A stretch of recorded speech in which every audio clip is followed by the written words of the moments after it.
Tô tentando. Bom dia, meu nome é Renata Palópolis, eu sou residente do terceiro ano de Urologia do Hospital Federal da Lagoa e hoje eu vou falar sobre o artigo que tem como título Criptorquidismo e Infertilidade, o que sabemos até agora. Esse artigo ele foi publicado no Asian Journal of Andrology, ele foi submetido em 2025 e aceito e publicado em janeiro de 2026, pelos autores do Departamento de Urologia de um hospital em Shandong, na China. Os autores, eles começam descrevendo, né, esse artigo de revisão, falando sobre o tema do criptorquidismo, que é uma anomalia comum do desenvolvimento do sistema reprodutor masculino e tem uma incidência aproximada de até 45% em bebês prematuros.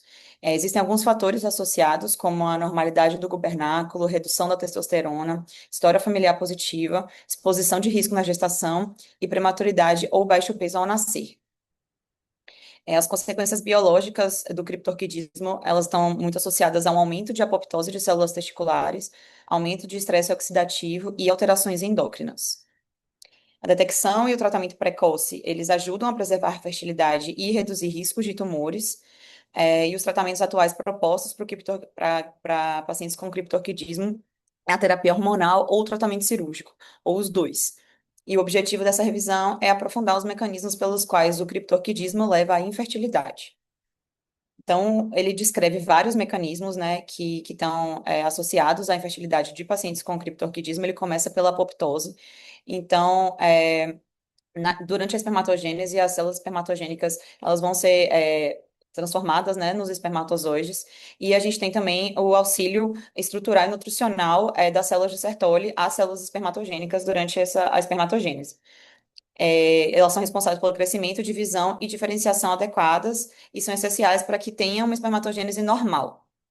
Então, no criptorquidismo, existe um aumento da apoptose, né, das células nos testículos, afetando tanto a espermatogênese quanto as células de Sertoli, que fornecem esse suporte para a espermatogênese acontecer de forma, normal. Então, ocorre interrupção da espermatogênese, redução de produção de espermatozoides, aumento de espermatozoides anormais e uma possível infertilidade. Ele separa, né, a apoptose em duas vias, né, a via intrínseca e extrínseca. Então, a via intrínseca da apoptose, ela está relacionada a uma regulação negativa, né, de proteínas BAX e BLC2, que vai fazer com que tenha uma perda potencial da membrana mitocondrial, libera o citocromo C, que vai ativar as caspases 9 e 3 e induzir a morte celular. E a via extrínseca, né, os receptores de morte vão se ligar aos ligantes FAS, e vão, por sua vez, ativar a caspase 8 e 3 e induzir a apoptose. Então, esses mecanismos aqui de via intrínseca e extrínseca, eles estão relacionados com vários outros mecanismos de apoptose, né, e de relação com infertilidade que o artigo vai descrever. Outro fator importante, né, além da apoptose, é a alta temperatura. Então, a espermatogênese, ela requer uma temperatura ideal, né, para que ela aconteça de forma normal. E a temperatura na bolsa escrotal, ela chega a ser a 2 a 6 graus mais baixas do que a temperatura corporal central.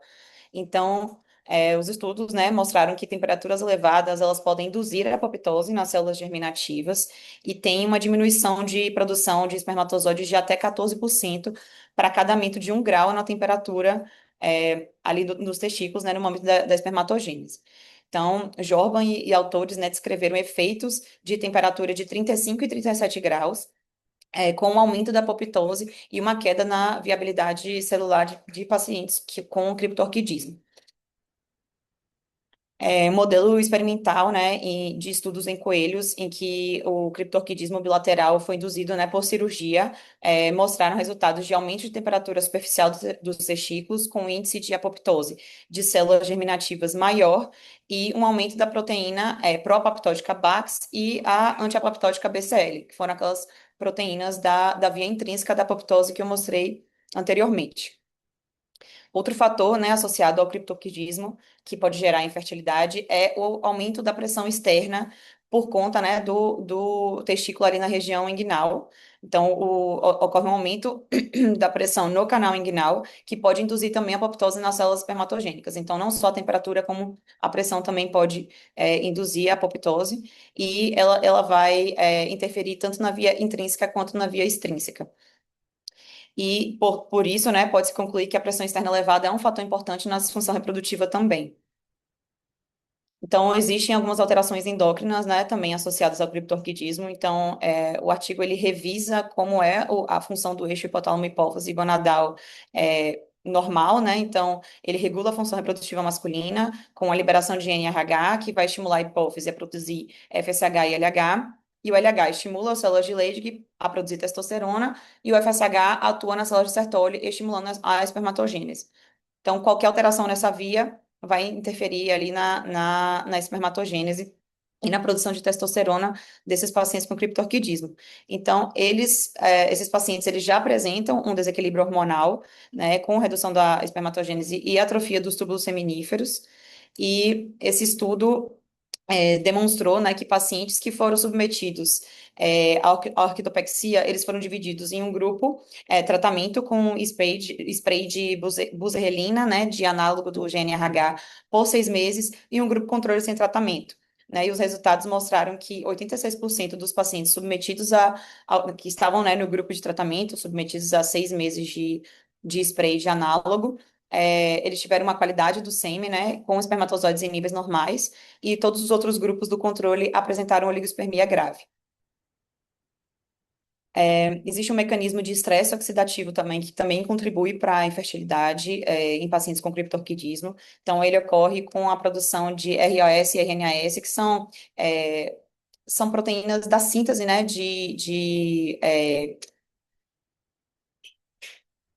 são proteínas em que, quando elas estão desequilibradas, elas cedem às defesas oxidantes e aí acaba causando um desequilíbrio e um dano celular.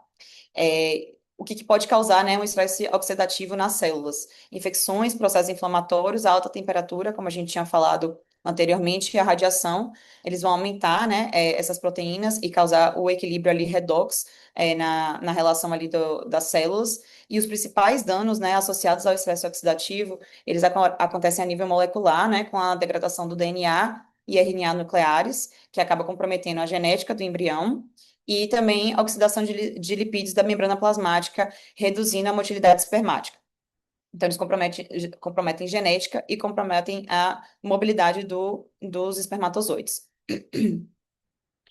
Um estudo de Lee, né, e autores, realizado em camundongos, evidenciou um aumento dessa proteína, né, de ROS, por conta de excesso, né, após estresse oxidativo em pacientes com criptorquidismo. E houve um resultado de maior apoptose de células germinativas e alteração na expressão gênica. E o estudo de Smith, que foi realizado em homens com criptorquidismo e oligozoospermia, demonstrou também um dano ao DNA espermático e níveis de ROS elevados. Então, a gente também tem, né, outro mecanismo, né, que auxilia na infertilidade, no criptorquidismo, é o dano ao nervo gênito femoral. Então, sabe-se, né, que os andrógenos, eles estimulam a descida dos testículos na região inguinal para o escroto, e ocorre a liberação de CGRP pelo nervo gênito femoral, que é uma proteína, né, um neuropeptídeo que vai acabar induzindo a vasodilatação. Então, houve um estudo, né, com camundongos, em que ocorreu a secção do nervo gênito femoral em criptorquidismo unilateral. Esse estudo demonstrou que teve um aumento significativo do peso no testículo contralateral, que não estava afetado pelo criptorquidismo, e uma redução de índices de apoptose e redução de marcadores de estresse oxidativo.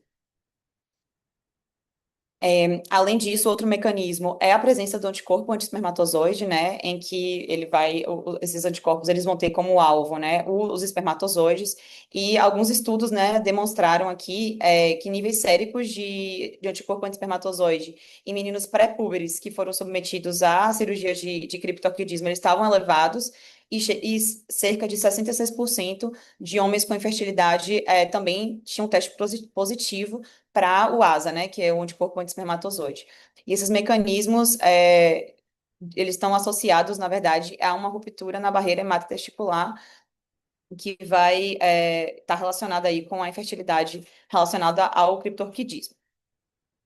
Além disso, a gente tem também a presença ou não de espermatogônias do tipo AD, né, que são células tronco que vão induzir ali, vão sustentar a produção dos espermatozoides.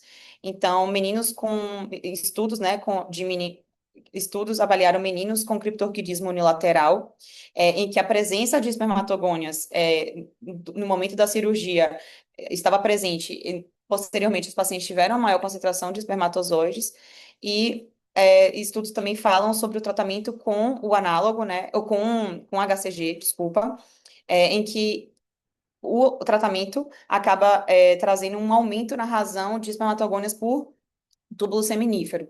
E esse estudo, né, mostrou um aumento de 18% para 53%, que comprova aí que pode ter uma restauração, na fertilidade desses pacientes.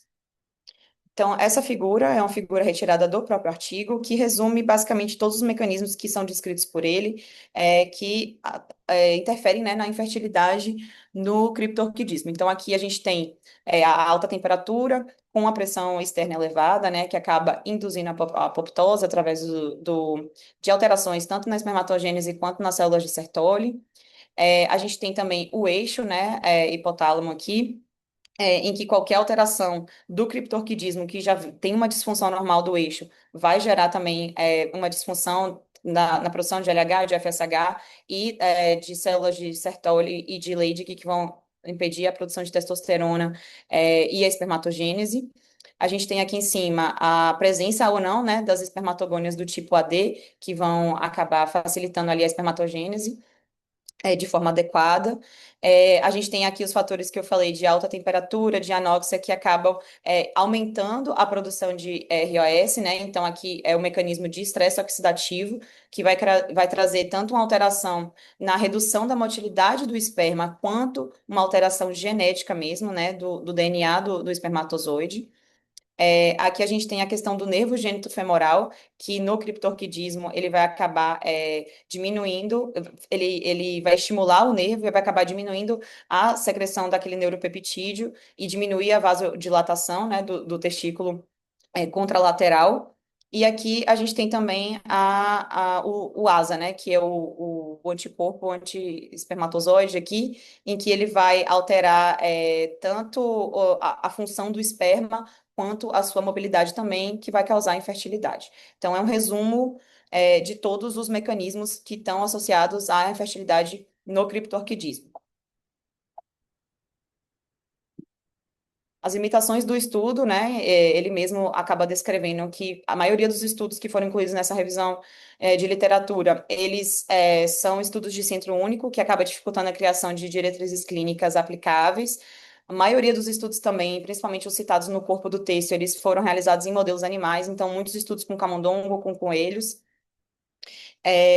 Existe a escassez de dados de acompanhamento de longo prazo e alguns fatores de confusão que não foram avaliados, né, durante os estudos, né, que foram citados nessa revisão, que é como, por exemplo, a exposição a substâncias químicas e o estilo de vida desses pacientes com criptorquidismo. A implicação clínica, né, que a gente tem que na conduta atual para o tratamento do criptorquidismo, pacientes menores de 6 meses de idade, a gente tem uma observação e acompanhamento, e que após 6 meses está indicado a orquidopexia, né, isso de forma generalizada. Sabe-se que o tratamento precoce aumenta a chance tanto de preservação de fertilidade, quanto a redução, né, do risco de malignidade, e a terapia hormonal após a cirurgia pode reduzir a atrofia testicular e melhorar a infertilidade desses pacientes. Então, por fim, o artigo conclui que a análise de todos esses fatores, apoptose, disfunção endócrina, estresse oxidativo, dano neural, resposta autoimune, todos eles têm uma relação com a criptorquidia e a infertilidade masculina. O tratamento precoce é importante para reduzir para melhorar, né, o potencial de fertilidade, e ele sugere que estudos futuros foquem em estratégias terapêuticas para reduzir esses efeitos, baseado nesses mecanismos aí.